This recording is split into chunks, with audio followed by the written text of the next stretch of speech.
Let's make it a good day. Coming up today, sadness in the city as we remember actor Willie Gerson, who played Stanford on Sex and the City, how the cast is responding. Plus, a hair-raising birthday for Nicole Richie. Oh my goodness. It is all in the hot dish. And then, for the rest of the hour, it is truly one of the questions I get asked the most. And we're back. Hey, Jace, what should I watch? Well, I'm going to tell you. The shows to stream and the shows to absolutely skip. Here we go. Let's make it a good day. We do it our own way. Let's make it a good day.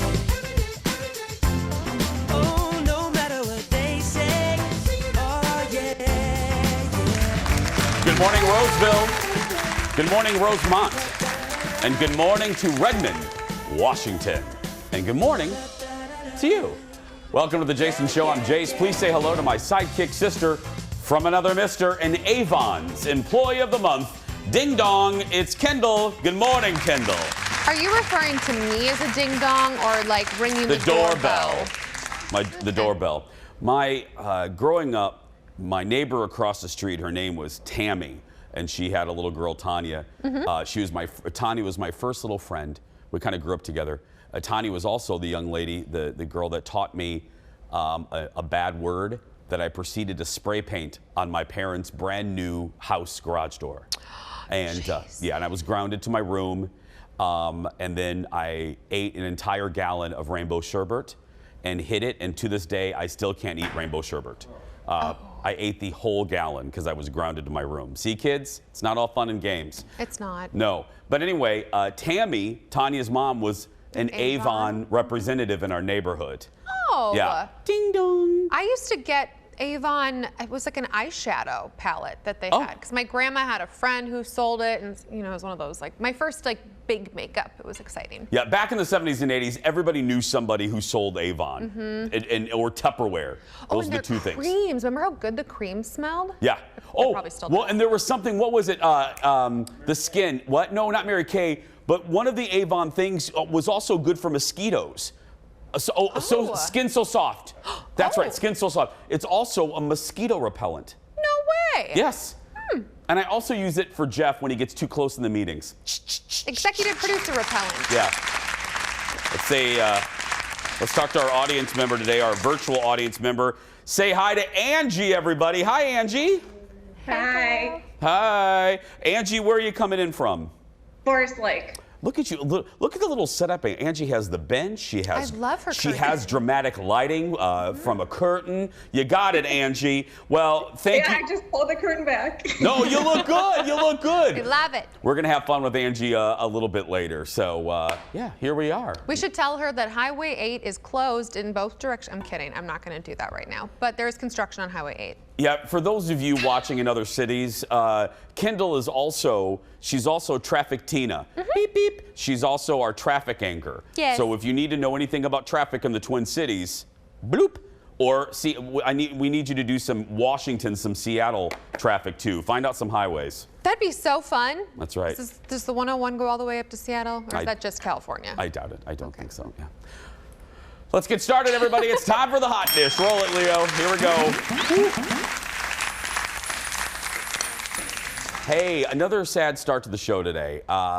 We're going to remember actor Willie Gerson. You guys know he's best known for playing Stanford Blatch on Sex and the City in the series, and he was in both movies, and he's going to be in the upcoming reboot as well on HBO. Willie died of cancer at the age of 57. He first appeared in the second episode of the show as Carrie's gay BFF. Look at this. So, I've been chatting with this guy, and we have a really great time. But now he wants to meet, and I don't know if I should. Okay, let's figure this out. What do you know about him? His name is... Yeah, if you watch the show, you know what his name was. But because we don't want to lose our liquor license, we edited that. Willie had been filming episodes, like I said, of the reboot, and just like that, right up until his death. I just saw some photos of him on the set with SJP. His co-star, Cynthia Nixon, said he was endlessly funny on screen and in real life. She called him a source of light and friendship. And Kim Cattrall tweeted, such sad news and a terribly sad loss for the Sex in the City family. And, you know, that's interesting because, you know, Willie would like us to dish. He would love a little dish and some tea right here. And I follow Willie on Twitter. We even had an exchange back in 2017. Shut up. We were responding back and forth. He was delightful. But he told Kim Cattrall all about herself. We actually talked about it here on the show. Willie was the one that basically let the cat out of the bag, that it was really Kim that shut down the possibility of a third movie. He basically tweeted, "We are here, we're ready to go, the crew's ready to go, and someone doesn't want to sign their contract." So I was like, oh, I love you. You are just spilling the tea, but he's great. You know, and on a personal note, you know, up until Willie's character of Stanford, I identified with him and I really related to him because he showed a different type of gay character on TV. Usually before then, you know, either they were very flamboyant or they were, you know, this big and full of muscles and the perfect body and the perfect face. And Willie's character was great and so relatable because he was just an average-looking guy and dealt with that in New York City, you know, in a sea of beautiful people. He was just an ordinary gay guy kind of navigating life, and I really related to that. And it was a character that I was glad was presented on television, and Willie did a really good job with it. So I connected with him. I connected with that character. Yeah, I loved him on that. And then on White Collar, I watched that for a little while, too. He was just, his characters were always really lovable no matter what he did. Yeah. You know? Love them. Next up, get ready for another movie on the Britney Spears saga. Netflix confirmed this time it's a documentary on her conservatorship with a short teaser trailer released yesterday featuring a voicemail from Brit herself back in 2009. Listen to this. Hi, my name's Britney Spears. I called you earlier, but I'm calling again because I just wanted to make sure you're in the process of ending the conservatorship.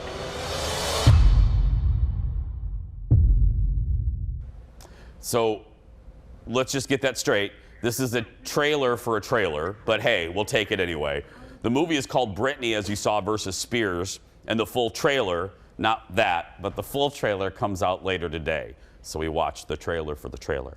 Some of the people behind the film also made Allen versus Farrow for HBO. No word when it's going to hit Netflix. Well, and that thing wasn't messing around. The Farrow versus Allen versus Farrow on HBO. Woo! Woo! So if those folks take this, and I'm assuming as seriously, this is going to be scandalous. Do you think people have an appetite for more Britney right now, or are we just a little overwhelmed with Britney at this point? No, I think there's still an appetite. It's not like that's a good question because you remember the Harry and Meghan. I was all Harry, Team Meghan and Harry, and then there was a saturation point where, admittedly, they started to drive me nuts. I was like, okay, y'all can go away now. Right. I was on your side, but she's starting to bug me. I love Britney, and I think this is an important conversation. I just don't know if I'm going to watch this. I'm like, okay, I've watched a lot of Britney documentaries lately. Yeah, and I'm not throwing shade, especially with someone in a bad time, but the one thing I am sick of, and I've said this on the show before, and I say this with Ringo Starr, peace and love, I am sick of the booby Instagram videos. I could do without those for the rest of my life. I don't need that either. I don't need that either. I'm all for you, Britney. You do you, girl, but I could do without that. Dance, twirl like you do, sing to me, wear a little leotard, whatever. Hold your flowers. But don't hold your boobies. Nope. I'm kind of sick of that. I'm just saying. Next in the dish, a 40th birthday party. Okay, come back to the TV. This isn't what, I know a lot of you, and I would too, you fold laundry while you're watching the show or you're taking care of whatever. Come back to the TV. You there? Okay. A 40th birthday party to remember for Nicole Richie, the not so simple life. She was blowing out the candles on her birthday cake when this happened. Yes! Oh my goodness. Yeah. I love, we're just going to repeat it until Wendy Williams is on. Yeah. Okay, Leo, that's enough. As you can see, her hair caught on fire thanks to one of the candles on her cake. Nicole's caption reads, Well, so far, 40 is fire. Yeah. Is she okay, Jeff? She's fine. She burned like the bottom of it. What? She shared it. Well, I know she shared it, but she didn't lose all of her hair, did she? I'm asking Jeff like he's a roommate or something. Yeah. Let me call her. Can you call her? Yeah. I wonder how her hair looks, because like that went real high up on that one side. Well, there's a lot of product in all of our hair. I mean, if I got a match to this, it looked like a campfire. This Fisher-Price hair would explode. We'd be like those guys in that Christmas movie with the flame head. Yeah. You remember what I'm talking about? Like Jack Frost movies, there's the guy with like the flame head. Oh, the stop motion. Yeah, I don't know what they're very called. old Rudolph the Red-Nosed Reindeer movie. Look at you with the old reference. I like that. Yeah, the stop motion. Yeah, Rudolph and Frosty and yeah. The flame I know head. who you're talking about. I don't know the character's name, but I know exactly who you're talking about. That's what we look like. I love Nicole. Guilty. We're talking. You're going to get ready to see here. The rest of the show really is going to be about TV shows. My guilt. If that question ever comes out of the gumball machine, one of my guilty pleasure TV shows will always be The Simple Life. Mm-hmm. I love that show so much. I know it was all scripted, but few things in life gave me as much joy as seeing Paris and Nicole go to Walmart. Or wear overalls. I mean, just priceless. So a Walmart in Alabama. Discuss. We're going to take a break. We'll be back right after these words. Back in a moment, friends. We are not finished with the hot dish quite yet. Coming up, we have the details on a new series focusing on the life and career of Joan Rivers. And we are loving who was chosen to play Joan. Then, I get asked all of the time, hey Jace, what should I watch? Well, today, I'm gonna tell you the shows to watch and the shows to run far, far away from. And they've been there for us for years. We're celebrating the anniversary of the debut of Friends. That and more when we continue.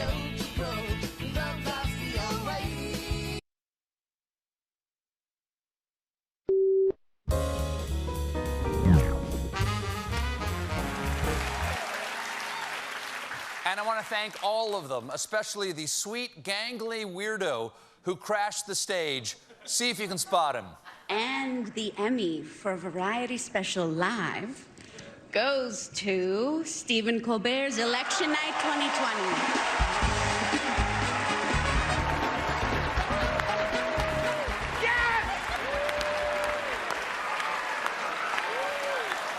It's true. It's true. I can now reveal that Conan O'Brien has been one of my writers for the last 15 years. Couldn't say anything because of the different networks. Thank you for everything you've done, Conan. But sadly, today I had to let Conan go. After a year of COVID, CBS is tightening budgets, and we pay our writers by the foot. Our late night rewind, Stephen Colbert talking about his Emmy win and a great cameo from Conan O'Brien. I failed to mention that a lot during our Emmy recap on Monday. One of the best parts was Conan. Maybe I did say it. I don't know. I don't know if I said it on this show or the radio show. It was fantastic. He kept saluting the president of the Television Academy like he was the real president, and he wouldn't sit down. Oh, God, I love Conan. He's like too much in the best way. Oh, he's like a little extra, but you don't mind the extra because it's Conan. No. And the truth of the matter is, everyone that won that night in the late night category, they all look upon Conan the way that I looked upon Letterman. You know what I mean? They all hold him in such regard. Right. He's a brilliant writer on SNL and, a brilliant host in his own right.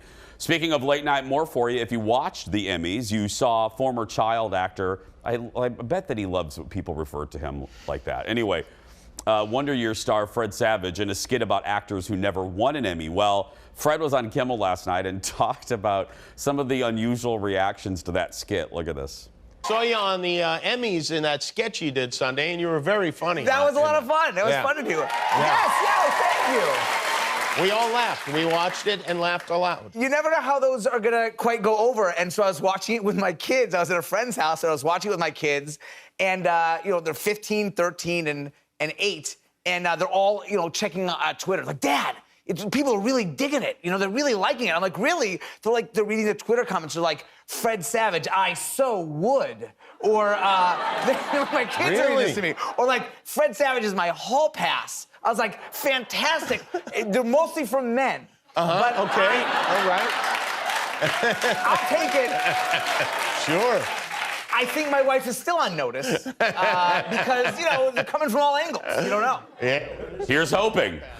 Savage, Fred is the executive producer, by the way, of the Wonder Years reboot. I think it debuts tonight on ABC, doesn't it, Jeff? Yeah. I wish you could see Jeff. He's basically sitting on the floor holding a laptop. Looks like he's going to class. He does. He's like he's studying for an exam. Hey, no, there was an era. Fred is right. There is an era of Fred Savage when he got like really built. If you Google him right now, you put like Fred Savage shirtless. Not that I've ever done that, but if you do, I'm sorry, is there something funny? What? But if you do that, I don't know, maybe like 5 years ago, dude got ripped. And that's when everyone was like, look at little Wonder Years guy. Oh. Yeah, see, told you. Okay, I really hope that Google doesn't remember this and start sending me like weird pictures of Fred Savage. I personally hope so. I hope that this will be an ongoing segment. What is Kendall's Google giving her now? Yeah. I was in love with Ben Savage growing up. Oh, yeah, for your his brother, because of Boy Meets World. Yes. And so it's funny, every time Fred Savage comes up, I have to go, oh my God, oh wait. Well, still, oh, yeah. Yeah. Yeah, they're both good-looking guys. I mean, thoroughly. Absolutely. Get out of jail free cards. We got to do that for a whole segment. Like, who's your hall pass? I think we've done that. We have, but we should save it for a segment for Let's do it. sure. We have an hour to fill every day. From St. Paul to late night. Next up, Olympic gold medalist Suni Lee was a guest on Corden, and his fellow guest, Joseph Gordon-Levitt, turned out to be a huge fan of Suni. Look at this. To be on a stage, honestly, with an Olympic gold medalist gymnast, especially, like, I'm seriously starstruck right now. It's true. Because you go, well, we're superhuman. No, but can I just say though, because I know I did gymnastics when I was a little kid. Like when I was actually younger than that, I was doing gymnastics, and I watched the Olympics like a lot, and like especially the gymnastics events. And like I know I'm repeating myself now, but I'm just like so proud of you and so happy that you did what you did and represented us, and like you're like honestly such a hero. How great is that? Oh, and look at this, friends. Look at this. What? Joseph showed off some of his gymnastic moves. He was flipping. What? I love him. He's older than he looks. I'm like, that's incredibly impressive for anyone. But honestly, like how many people in their 30s can do that? Isn't he in his 30s? He's in his 30s, right? I think he's late 30s. Okay, so do you know a lot of people in their late 30s who can do that? We're not walking around with a walker after 35, Kendall. I'm just saying, things get harder. I am in my 30s. It's harder to do things. And I can't do that. He's 40. Could. Exactly. He's 40 and he can do a backflip. He's 40 and needs a cane to get up from the couch, as Wikipedia says. You know what I meant, Thank you, sassy Eric. britches. I mean, Jay said, you're 47. I don't even know how you stand up sometimes. Basically dead. I'm in God's waiting room right now. Yes. Wow. Mr. Matheson. Next in the dish, a new gig for one of my favorite actresses of the past year. Who can forget a scene-stealing work in WandaVision?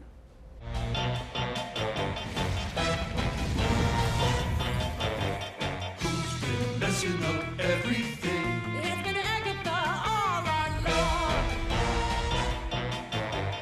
Who's been pulling every evil string?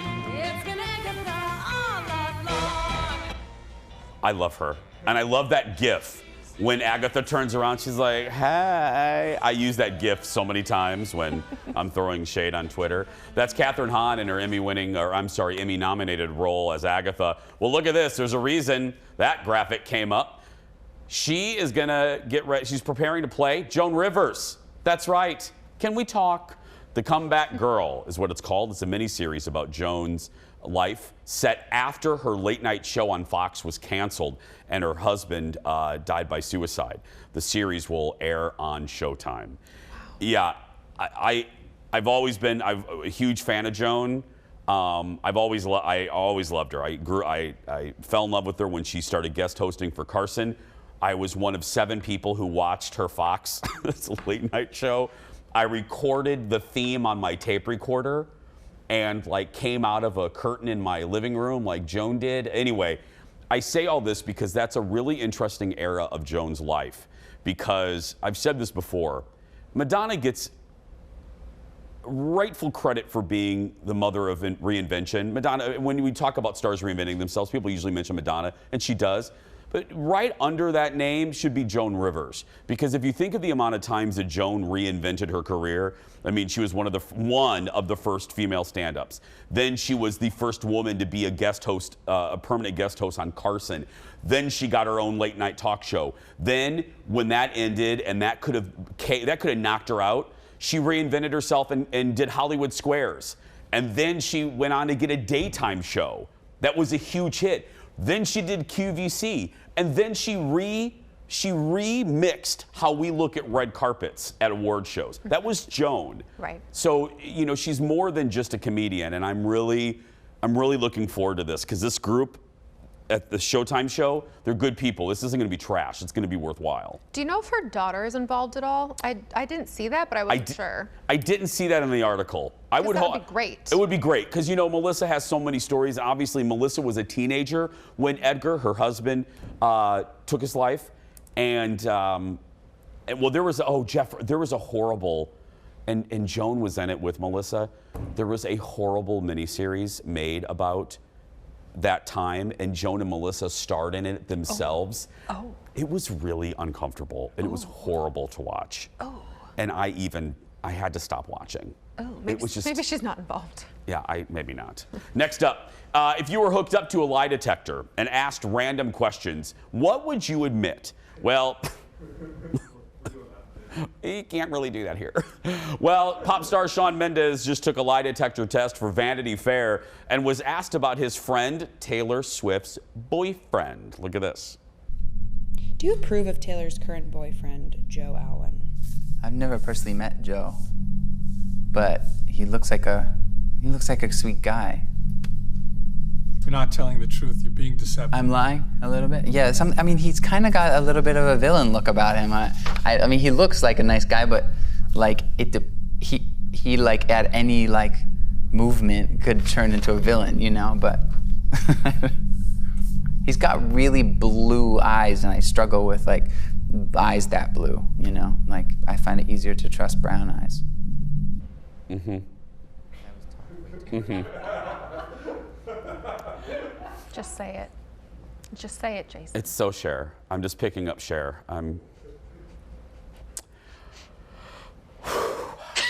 Shawn also admitted to lying to his girlfriend, Camila Cabello, a few times. That's hella awkward. It's just a little awkward. It's a little awkward. And I don't know why. Yes, you do. I do know why. He knows why. And just look at the camera right now, Jason, and all of you at home, just read my mind. Yep. Oh. Thank you. The audience is smart. Let's talk to the audience. Let's talk to our virtual audience, Angie in Forest Lake. Angie, you have a question for me here. I see on my card. You want to know what's my favorite place in Anoka, Minnesota, right? Yeah, because I hear you go there quite a bit, and like my sister and brother-in-law have actually ran into you a few times. Oh, I hope I was nice. You were nice, but I think my brother-in-law scared you a little bit. That's totally possible, because if I'm in Anoka, I'm in Serums, and I'm eating chicken wings and playing pull tabs with my mother-in-law. So I concentrate heavily on that, so he probably did scare me if he came up behind me. Yeah, and then I guess like you were playing bingo at Broadway or whatever too, so that was pretty funny. Yep, Angie, you literally listed most of my social life. I love it. I love it. We're gonna have fun with Angie a little bit later. Right now, though, we're gonna take a break. We'll be back right after these words. Yep, that's my life.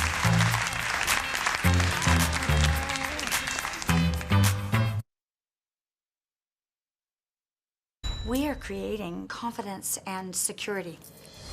I had achieved the dream. I was selling magic leggings. This is a huge opportunity in America. Women were selling breast milk so they could afford startup costs. It had just become a circus. Mark starts spouting off passages from the Book of Mormon. A mass delusion. Oh my God, I'm in a cult. Did any of them have a clue how to run a company of this size? No. No. Oh, I can't wait to talk about this with you. I can't wait. Welcome back. It's the documentary series that I have to credit so many people for telling me about, and now I can't wait to tell you. The rest of today's show is all about new shows, and I'm loving, and Kendall is loving as well, and a few that you can absolutely skip. But we're going to start with the positive as we answer one of the most common questions we get asked at Walmart or Target or serums. Hey, Jace, hey, Kendall, what should I watch? Well, my first pick is the docuseries I'm naming my latest best thing ever.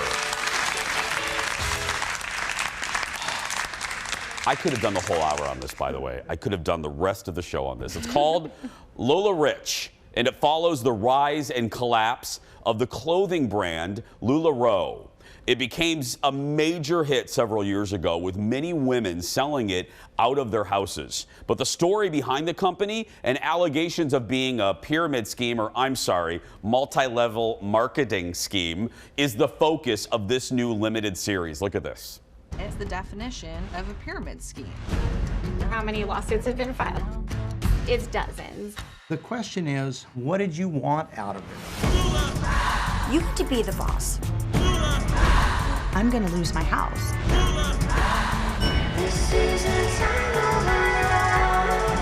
It seemed too good to be true. And it was.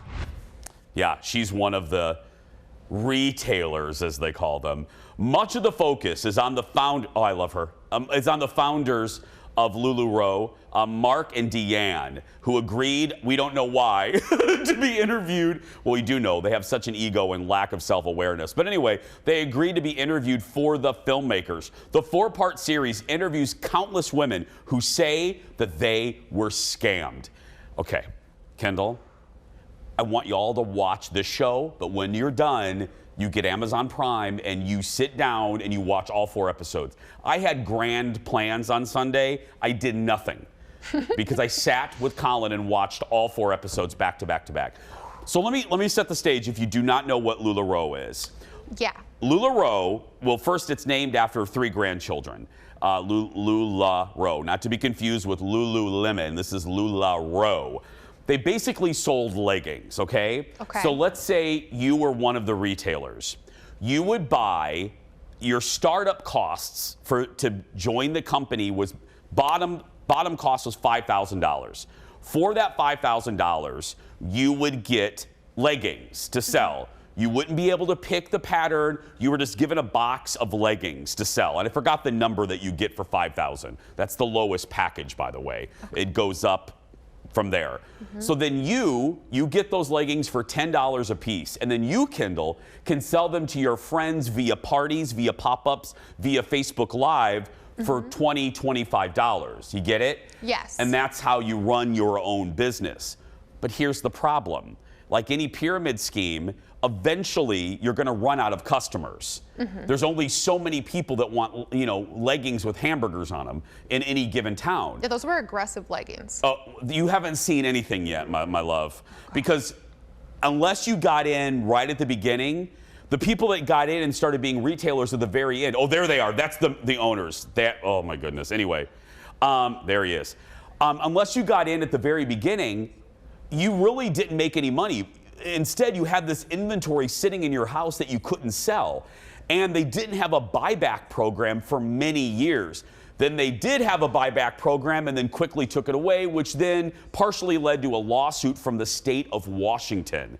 Now, one of my favorite aspects of this is the company grew at such a huge rate that one of the things that was sacrificed was quality. If you go on the internet right now and type in LuLaRoe fails, you will be treated to hours of endless enjoyment out of leggings that were sewed improperly or not real well, where graphics made it look like bees were coming out of your, yeah. There was like a bumblebee that was ill-placed, misplaced. Little hive. There was another one where the Leaning Tower of Pisa was pointing sideways and placed right here.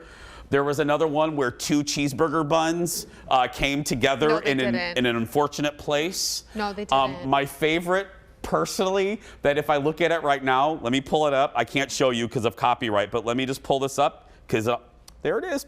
There's a little unicorn popping out of the legging there, in not a great place. It's like, hello. Just type in LuLaRoe fails. And you'll be treated. Anyway, this is fascinating. It will really, and now that's the fun aspect of it. The tragic aspect, and you saw some of the women there, the tragic aspect, and obviously the most important is you find out at the end of the documentary, I think about a dozen women have filed for bankruptcy because they've been scammed. They had this inventory that they couldn't move. People have lost houses. People have lost cars, friends, family members.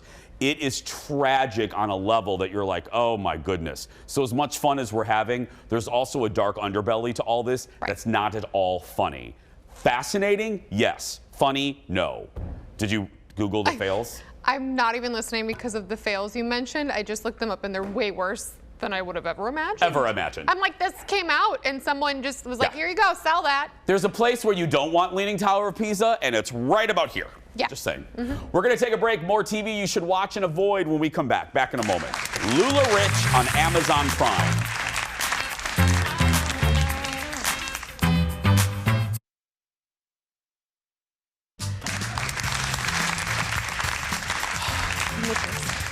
I know. We continue to talk about Lula Rich in the commercial. I didn't even get to the part where the leggings would sit outside, so they would become moist and wet, and they would get them in the box, and you would open the box, and the stench was like horrible. And you couldn't return them. And you couldn't return them, yeah. It's awful. Lula Rich, Amazon Prime. As we talk about great TV we're loving lately, we have to stop to remember a piece of TV history today. Listen to this, friends. On this day, I said Friends for a reason. On this day, Friends, 27 years ago, a new show premiered on NBC. See, but I don't want to be single, okay? I just want to be married again.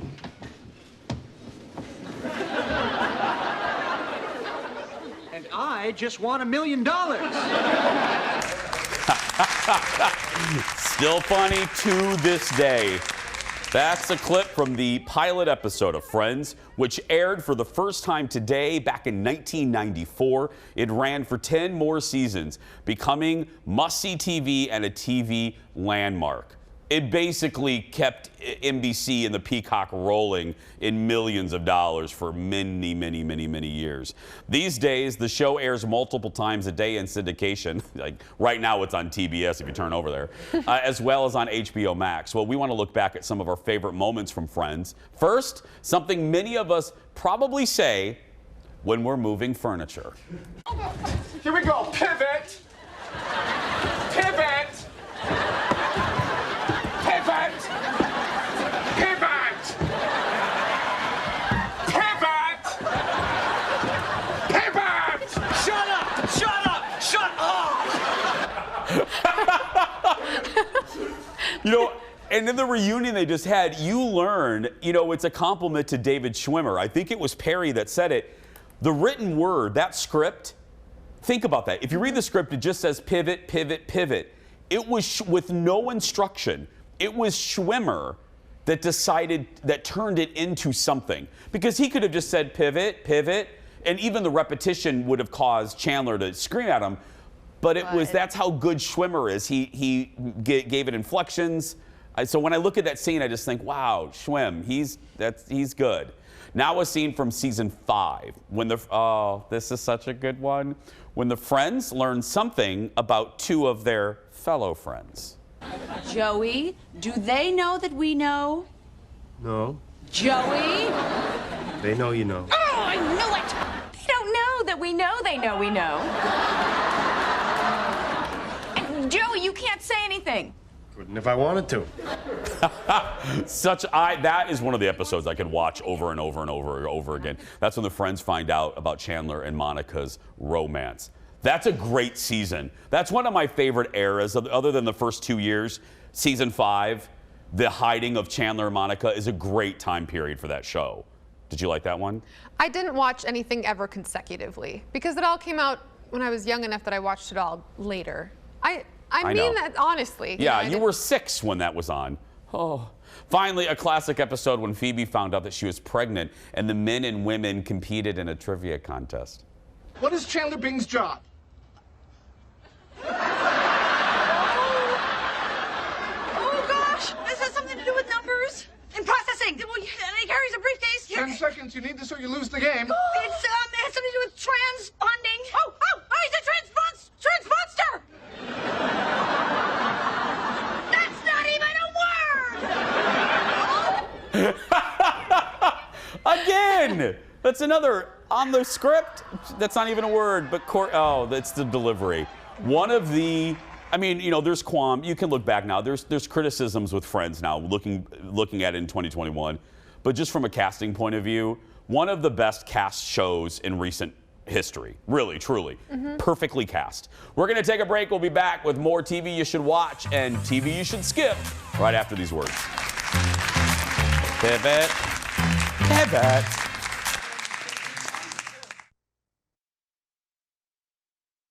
Let's make it a good day. We do it our own way. Let's make it a good day. Oh, no matter what they say. Oh, yeah, yeah. Welcome back to the show. Remember at the top of the hour, Kendall, when you made a reference about the character from the stop motion holiday specials with the fire on the head. We have the best viewers on earth. We just got tweeted. He's called the Heat Miser. Oh yeah, the heat miser, and he like sings about how he's the heat miser and Yeah. he melts the snow. Exactly. Well, welcome back to our show about what to watch and what to skip. Next up is the second season of the Apple TV Plus drama, The Morning Show, starring Rachel, you know, Jen Aniston. Before I give you my thoughts, if you haven't seen anything about it, here's a little clip. Ratings have been down. This network needs to clean up its act. 5. Try and get ahead of this coronavirus thing. 4. Someone should cover it. Well, Bradley can do it. 3. Don't forget, this is your show. And we're back. 2. I know I come with a history that not all of you love. 1. 9 months ago, you opened a door, and you need to walk through it now. Reese Witherspoon and Jennifer Aniston return for season 2. The truth of the matter is, I really didn't capital L love the first season. I really wanted to, but I did not. I capital L liked it. Okay. So much so that I don't even remember watching the season finale. However, I came back for season 2. I watched the premiere on Sunday. It is captivating. It's captivating me again. They have moved away from this, a little bit away from the Steve Carell drama. He was basically a version of Mervy Pervy Matt Lauer, you know, morning show. It was mimicking, shadowing that whole controversy. But now it's really moving into the dynamics centrally on Jen Aniston and Reese Witherspoon. And Jen Aniston, in this episode, I don't want to give anything away, is basically sticking it to the bosses and speaking her truth in a very public way. And it's exciting, it's thrilling. And we haven't even gotten to the new cast member, Juliana Margulies. She's not even on it yet. I'm excited for that. She plays another news anchor, like a tough, don't mess with me news anchor. So I'm really excited. Here's what I'm gonna say. I'm optimistic about season 2. Because again, season 1 was like, oh, it's all right. I didn't love it as much as I wanted to. So I do recommend it, just with a little note. Get through season 1 and don't let it discourage you. I was going to ask if you can just start on season 2. You can. You can. Well, not really, but you can. From a show I'm liking to one that many of you may want to skip. Jessica Chastain and Oscar Isaac star in a new HBO limited series, thank goodness, called Scenes from a Marriage. Look at this. You just believe as a couple, nothing can hurt you. And then you gradually start to realize that actually anything can hurt you. We're gonna sit here and we're gonna talk as long as it takes, okay? But there's nothing left to say. What is this? What is this thing where we can't talk? I wish there was nothing else to say. The show is based on Ingmar Bergman's 70s series. It was a mini-series then condensed down to a movie about a marriage falling apart. You would think that I would love this because Scenes from a Marriage is the inspiration of one of my favorite shows, Knots Landing, but this is awful. I would rather put out a campfire with my face than watch this again. The first episode, there's 20 minutes of one scene of them sitting for an interview as a couple, answering questions about their marriage. I'm in therapy. I don't want to watch therapy. I certainly don't want to watch somebody else's therapy, especially when it's this. It feels so claustrophobic because basically all of the action takes place in their apartment, and you're basically watching a marriage disintegrate before your eyes on HBO. So if your marriage isn't real strong or you're in a good mood, don't watch this because it's awful. I barely wanted to finish the first episode. The only thing that when I looked at the time left, it was only 17 minutes and Colin said, we should just finish it. So we did. And I'm never going to it again. It's awful. So don't watch it. Run from it like a monkey showing its teeth to you. I have nothing to ask. Okay. Sounds terrible. Well, let's end on some positive. It's Kendall's turn. She now has a show that she is actually loving. My show is available on Discovery Plus on the Magnolia Network. It's For the Love of Kitchens. It follows a British design team as they create beautiful custom kitchens. You imagine that big family farmhouse table, and they probably will grow a bit of their own produce, or they'll cook some dinner on the Arga. And it creates a story for people to see when they look at the image. And then they think, I want that lifestyle, I want that life. And to have that life, I want to have one of these kitchens. So here's the deal. If you like British TV shows, you know, we talk a lot about British Bake Off, how it's so nice because it's just cozy and happy and not dramatic. Positive, yeah. You will like this. Okay. If you like any of those HGTV flipper shows, you will like this. And the thing that I really like about it is that, other than the positivity and it being a flip show, is that there's just so much beauty in the cinematography to it too.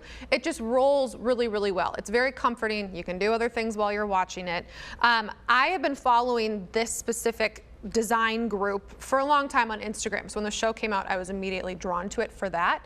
It starts a little different than most flipper shows. They show you the kind of the couple that they're going to be working with, and then they go into actually how they make the bespoke pieces, so the customized pieces. You see these artisans working. It's really, really cool.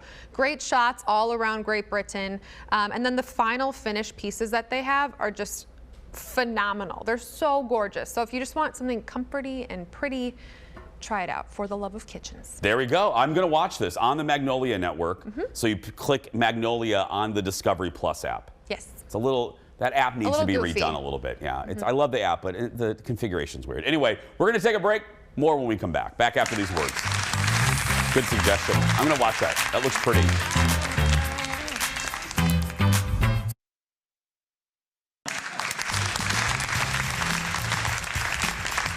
Welcome back, everybody. What are you laughing at over there? Oh, you. You're looking at more fails? Shane, our buddy Shane, we're all looking at LuLaRoe fails. It's awful. They're awful. Anyway, Amazon Prime. Hey, you can stay connected with us on social media. Check us out on Facebook, Twitter, and Instagram, Jason Show TV, and our personal accounts as well, Jason Matheson and Kendall Mark. And hey, a real quick programming note, if you're watching us from the Twin Cities, our replay is coming back next week at noon on our sister station, Fox 9 Plus. If you're watching us in different parts of the country, keep eating your Cheetos. We're going to take a break. We're wrapping things up right after this. Noon, Fox 9 Plus next week.